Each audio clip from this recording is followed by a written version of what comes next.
Hello, everyone, and welcome to the Happiness Journey with Dr. Dan podcast, where every journey is worth living. My name is Dr. Dan, and I'm your host for today's episode. I'm a bilingual neuro-linguistic programming and cognitive behavior psychotherapist specializing in anger management issues, both court-appointed and private, marriage counseling using the EFT method, dissociative disorders, narcissistic personality disorders, depression, anxiety, dream analysis, and also provide life, business, and retirement coaching support. I provide individual one-on-one session in both French or English, and also do group settings. If you need any assistance, reach out to DMV Therapy and Coaching Services at 301-325-1550, and our website can be found at lifecoachdanamzalai.com. Today, I'm very excited to have for our 9th episode of season 18, a very special guest and board-certified neurophysiologist and founder of NeuroFlex, Toby Pasman. And just like every of my past episode, I will leave it up to the guests to properly introduce themselves, as no one can do a better job. Toby, the floor is yours. Dr. Dan, I appreciate you having me on. So yeah, my background is basically in neurophysiology research. So I've become board certified both in a technology called brain mapping, which is a type of brain scan that allows us to measure and assess someone's brainwave activity, as well as neurofeedback, which is a major technology that actually works to correct and improve people's brainwaves to improve mental health issues, as well as peak performance, which is what I utilize it for mostly with my current company, NeuroFlex, which really, serves to bring these modalities that have traditionally been hidden away in research labs or small clinics and really bring them to the mainstream biohacking, wellness, mainstream communities so that the masses can really improve their mental health through the use of applying what we know in the neuroscience research, but actually applying it to their real lives. Beautiful. Well, thank you so much, Toby, for being here today. First of all, I'd like to know, how does the brain mapping, when you're talking about this is kind of a hidden modality, why don't they make it public? Why don't they put it available to the general population? Is it because it's going to affect the biopharma company with medication that treats mental illness? What is the purpose to hide it? It's a great question. I think just like, with a lot of things in Western medicine, they're not really focused on getting to the very root cause of people's issues. It's kind of just saying your symptoms that puts you into a certain diagnostic criteria, which then allows them to prescribe a, specific, usually psychiatric medication to be able to treat that. So brain mapping is, kind of breaking that mold in the sense of being able to actually image the brain, which is something that psychiatrists or other mental health professionals really have not done. There's a famous psychiatrist and neuroscientist, Dr. Daniel Amen, who's done a lot of pioneering work in the field of neuroimaging. And he says how psychiatry is the only medical profession that actually doesn't examine the organ in which they're treating. So how bizarre is it that, the psychiatrist who is able to or claiming to be able to treat someone's mental health issues, but they're not actually taking a look at what's going on in the brain that's generating the issues in the first place. If you were to have an issue with your heart and you just went to the cardiologist and told them what was going on, they didn't do any sort of EKG or any sort of tests, and they just said, all right, well, sounds like, you probably had a heart attack. Let's put you on this medication. You'd probably be outraged and probably find a different cardiologist to see. Yet that's how psychiatry operates, and it's the same way that it's operated for the past, century. Really, when we look back 100 years ago, the model of saying your symptoms, being diagnosed, and then prescribed a treatment is very, very old-fashioned. It's really interesting how a lot of, look at pretty much any other medical profession has really progressed and evolved so much. If we look at the past century, what's available, but psychiatry or mainstream Western medicine, psychiatry has really remained pretty stagnant. So as far as to answer your question, why is that? Why have they not adopted some of these newer I don't even want to say newer, because brain mapping has been around really since the 1960s, 1970s. The original technology, the EEG, was first recorded back in the 1930s. So this is definitely nothing new, but I think the reason that it's kind of remained hidden is it just breaks the mold of it's not, it doesn't kind of align with the traditional Western medical system, the way that mental health issues are treated. And I think that, being able to image the brain, a lot of people that are in the field of brain mapping are also working with neurofeedback, which is a non-invasive way to actually train and improve the electrical activity of the brain, which oftentimes does really get to the root of people's mental health, or really I like to think of them as brain health issues, because a lot of people are walking around today, dealing with anxiety, with depression, with, PTSD, and there are strong biological roots with all of these different disorders.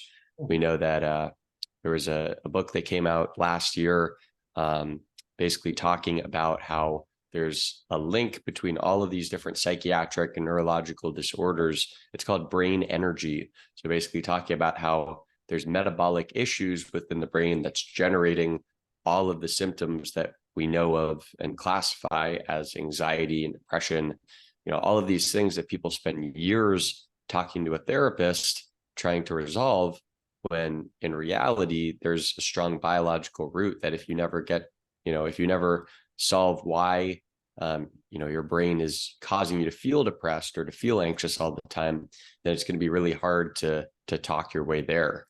So that's really what I'm aiming to do, is to really get these technologies to more people so that people can first have an awareness and understanding of, why they might be feeling the way that they are, why they experience the world in the way that they do, so that they can then be empowered to utilize non-invasive, safe technologies to really be able to improve their situation.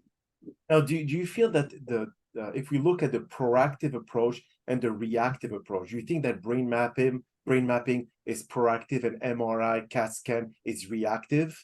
Because if, let's say, we try to figure out an issue with the brain, they're going to do an MRI, they're going to do a CAT scan, whatever it is. But then the brain mapping is something that helps people not get sick or having a mental illness. What's the differentiation between both?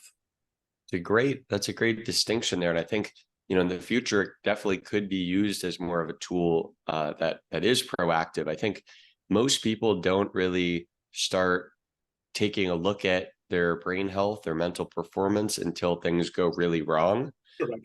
It's unlike how we think of exercise, right? Where it's like we could be perfectly healthy and still go to the gym and want to get stronger or cut more fat, get better physiques. But when it comes to dealing with the brain, most people don't really start to take a look at that until something goes severely wrong, until they get a concussion, until they, have really severe anxiety or depression. So the way that it's used right now, I think, is still in a reactive way. But the difference between something like brain mapping versus CAT scans or MRIs is that a CAT scan or MRI is simply measuring the structure of the brain. When there's a tumor or, a brain bleed from a severe traumatic brain injury, that's something that a CAT scan or MRI is going to be able to pick up. What it's not going to be able to pick up is these really fine details of dysregulated electrical activity that we're able to see with a brain map. And so because of that, in the future, I think it can be utilized as a tool where people could get brain mapped. I think there are, a handful of people, a handful of the population right now that does utilize brain mapping and neurofeedback simply for the peak performance aspect, where they might not even have any severe mental health or brain performance issue going on, but they're simply looking to get to the next level of whatever they're doing. So they can utilize brain mapping as a tool to be able to, take a look at their brain and make sure that they're headed in the right direction. And I think a lot of people, in their 50s and their 60s who are aging, are commonly concerned with, memory issues, or just feeling like they're not mentally as clear as they once were, and are really worried about Alzheimer's, dementia, and other forms of neurodegeneration. So I think brain mapping is never really, telling someone that they have some kind of, impossible to treat issue, and they're just gonna, it very much is something that empowers people, however their brain looks, because we can actually show. Are you there, Toby? I think there was a disconnect. Oh, okay. Yeah. Go ahead. Sorry, you got like disconnected for a second. Oh, Repeat I the was just, yes, I was just saying that. So regardless of what we see with a brain map, regardless of the results that we see, it's always empowering to someone because there's always there's always that information or data that you can leverage to improve your brain, no matter where you're at. There's never, a diagnosis that's given where, oh, your brain map looks so bad, there's nothing we can do. There's always things that we can do.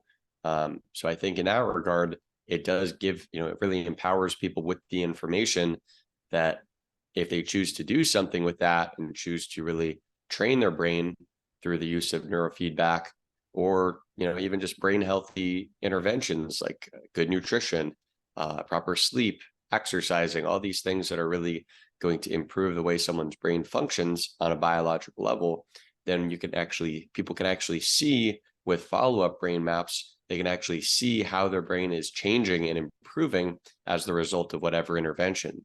So I think it really does empower people to be able to see that neuroplasticity in action and be able to then, get them to continue doing whatever it is they're doing to get those improvements.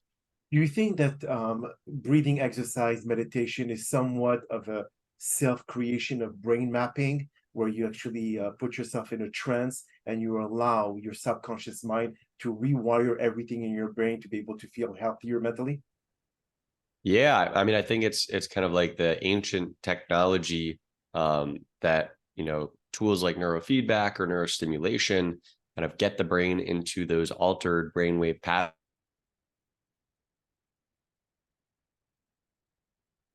I think there was another interruption here, Toby, with I think the internet connection is not. And breath, and There was a meditation, flow breath. there. Yeah. Yeah, just how all of these different ancient technologies have altered people's brainwaves even before we knew what brainwaves were. We just knew that they were getting people into these altered states. So I think brain mapping now provides some evidence to actually validate what people have already known for thousands of years, how meditation and breath work, how they can really powerfully affect the nervous system. But now that we can actually quantify those changes by measuring how someone's brainwaves shift during a meditation or breathwork exercise, and how we can actually learn a ton from like advanced meditators. They've actually done brain maps on a lot of advanced Tibetan monks to really see what's different about their brainwaves compared to a non-meditator. And they found really amazing things that really can teach us a lot about, how consciousness operates and allows people to really, harness those ancient technologies, even if they're not going to, spend 12 hours a day meditating in some caves, in the Himalayas. They can still be able to utilize the knowledge of that applied neuroscience with some newer technologies. So I really think that those modalities are like the ancient technologies that have since now evolved into tools like neurofeedback, neurostimulation, but people have been altering their brain waves, for millennia. Mhm. Now, do you think eventually in the future, if someone really masters the meditation, all that, and the breathing, do you think that it will be like someone in the movie Limitless with Bradley Cooper? Mhm. Do you think they could really enhance their level of intelligence, their mental capacity, and so on and so forth? Or this is just Hollywood story that there's not really any way for us to be able to achieve this level? No, I mean, I think what I think is a misnomer about that movie is that it's achieved through just taking a pill. I Correct. think that feeds into the way people like to think about how our body works, that we just can take a magical pill and it's going to, create this limitless mind like Bradley Cooper experience. I think the combination of a super healthy diet along with proper sleep, along with exercising, along with taking some specific brain supplements and nootropics, along with doing neurofeedback. I think really I'm such a big fan of stacking together different interventions. I think the more things you can stack together, the more you amplify the results of everything that you're doing. So I think how to actually achieve that sort of really optimal brain performance that we saw in Limitless is really, people can, I think, achieve some version of that, their own version of Limitless, by really giving their brain everything it needs to function optimally on a biological level, and also eliminating everything that robs your brain from performing at its highest level. Things like environmental toxins, mold, eating excess sugars, drinking alcohol, everything that causes inflammation within the body also really causes a lot of inflammation within the brain. So being able to eliminate the bad stuff and then give our body more of the good stuff, I think, people can reach these profound states of consciousness that they maybe never thought was possible. But the fact, or the idea that someone's just going to be able to get there from taking a pill, I think actually for some people, and I could speak from experience, taking Adderall, that it does give you instantly that, extreme motivation and drive and mental clarity, but there's a big price to pay. When that pill wears off in 4 to 6 hours, your baseline is going to be way below it was when you first took it. So, and we actually, I remember now in Limitless, we saw with Bradley Cooper's character how that was the case when he lost the medication, when he lost the NZT48, and he looked like this, drug addict going through withdrawals. So I think even if people can temporarily achieve that sort of state with taking a pill, I think the only way to get long-term benefits and not have side effects is through, implementing things that are neuroprotective rather than just things that enhance our brain in the short term, but damage our brain in the long term. But then you mentioned earlier that you have to make yourself like a monk from Tibet to be able to isolate yourself out of this environment that we live in, to be able to breathe fresh air, to be able to eat properly, to be able to exercise, sleep, etc. In our society, Toby, that's kind of hard to be able to accomplish. Now, yes, I mean, there's some people that could get closer to that level, but what you mentioned is close to impossible. Right. Or no, my point there was not trying to say that people have to isolate. What I was trying to say there is that through what we know about people that do that, who've used meditation in that way, we can then harness those same brainwave changes and utilize technology to help people get there quicker and more efficiently in the modern world. For instance, what we know about meditation is it takes people from, our normal kind of baseline brainwave pattern, which is beta. Beta waves are our normal alert, awake consciousness, and meditation slows the brain waves down into alpha, deeper into theta, and then even into the depths of delta. With a lot of beginner meditators, they're really only able to get into alpha waves, and people often get frustrated, with a meditation practice. I can't tell you how many clients I've worked with who I've asked them, do you meditate? And they say, yeah, I've tried it, and I'm like, well, have you stayed with it? Do you currently meditate? And they're like, no, they don't stick to it. So I think that there's different technologies like neurofeedback, like audio visual entrainment, binaural beat, meditation tracks.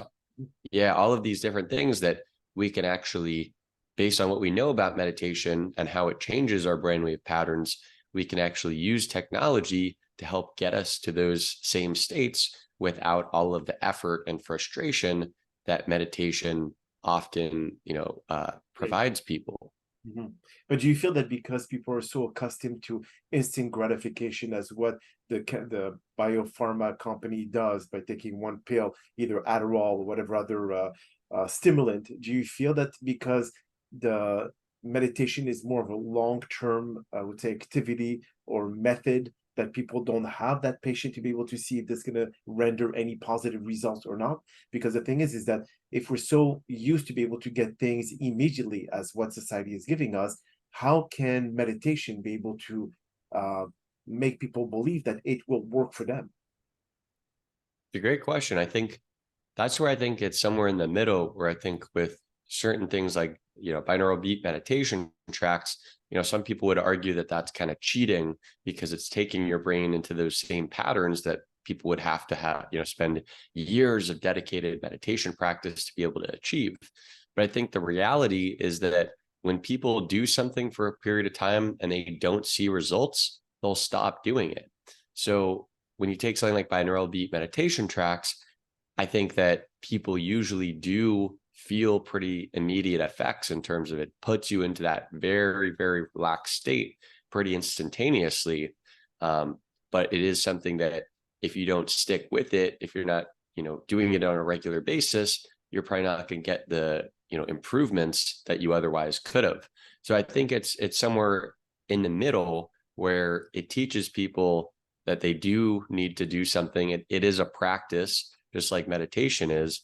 But what I like about technology, when you kind of technologically induce those brainwaves, is that you can really feel more of an immediate shift, and you can kind of feel that it's working without just having to rely or hope that after years of doing this that you're going to achieve some improvement.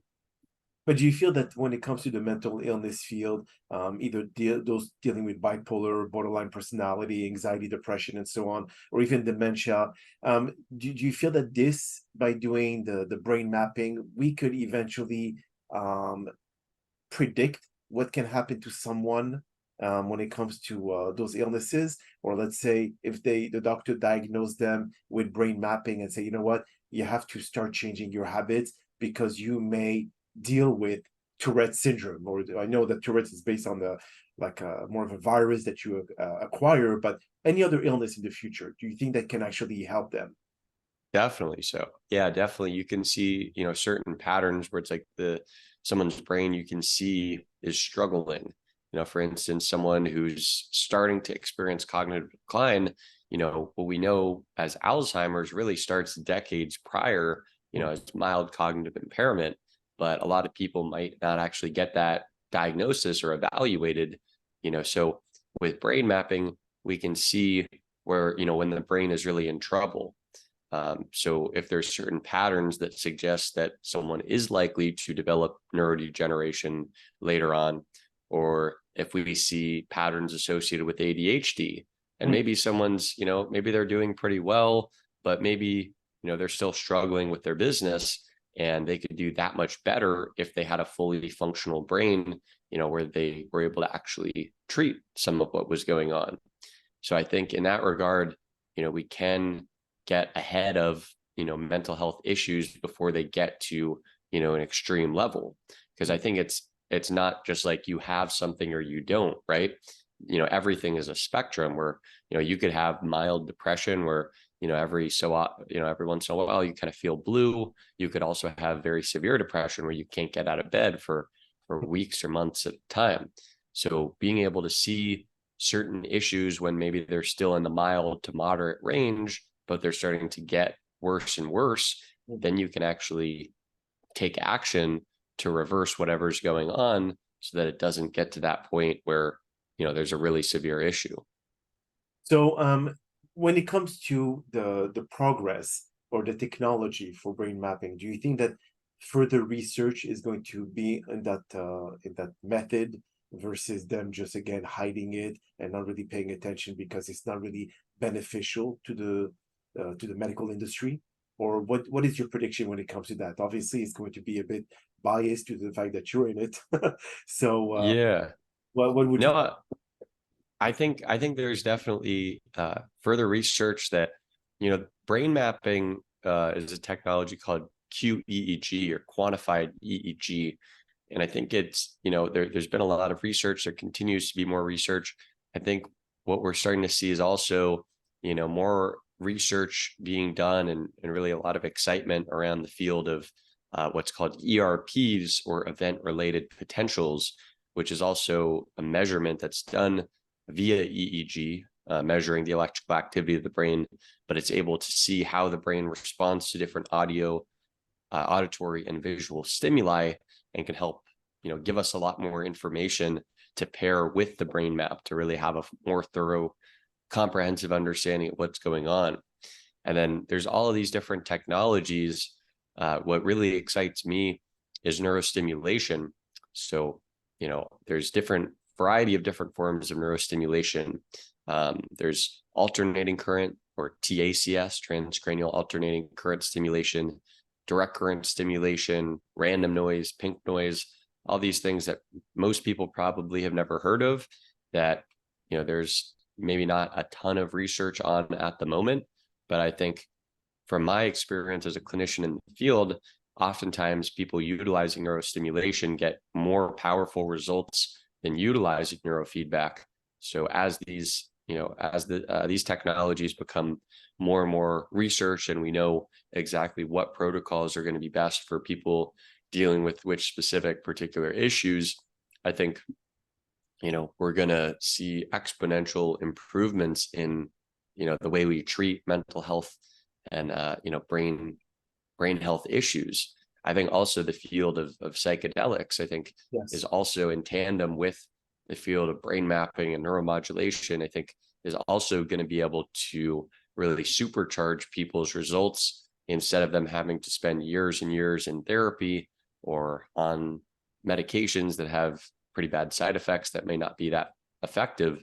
I think there's a beautiful synergy and merging between, the field that I'm in and the field of psychedelics. So it'll be really cool that, there's a variety of different modalities and technologies that are at our disposal, so it'll be really cool to see what happens going forward.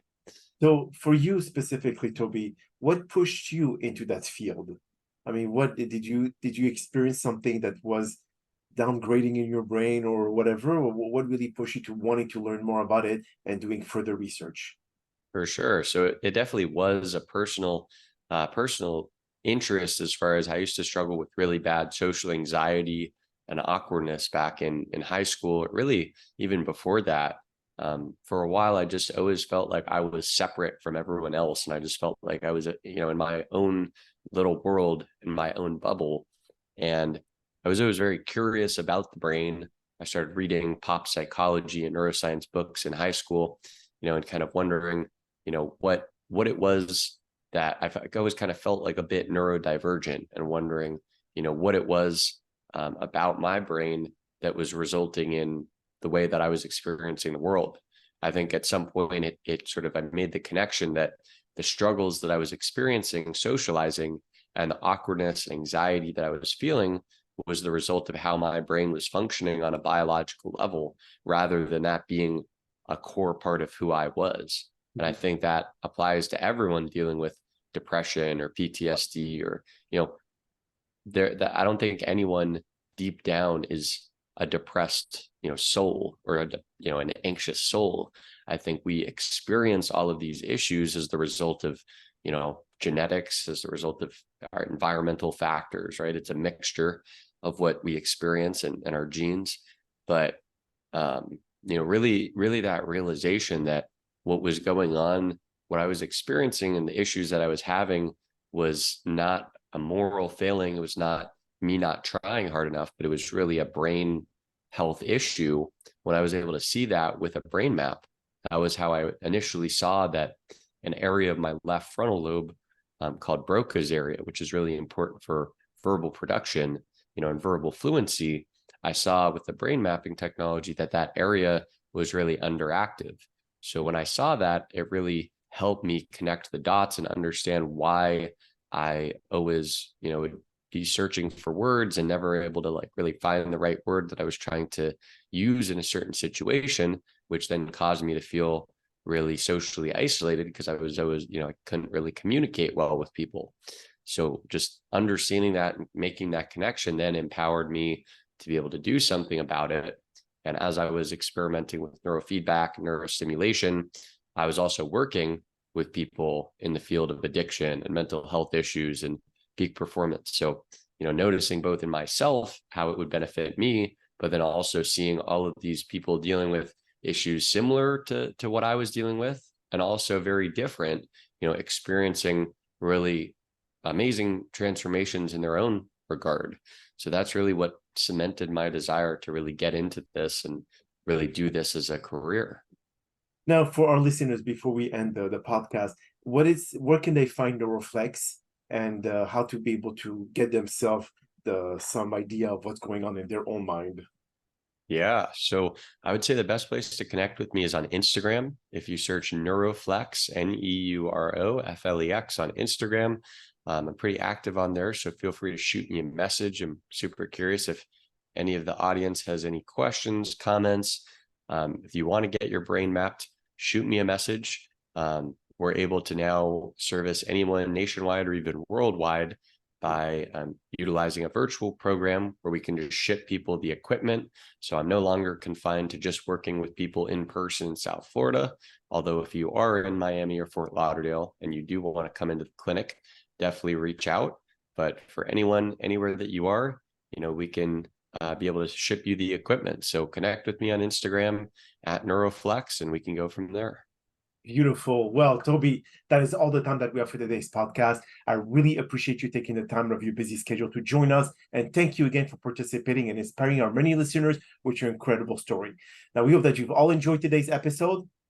And I'm also very excited about the many upcoming guests that we have scheduled for season 18 of the Happiness Journey podcast, filled with inspirational stories just like the one that you listened today.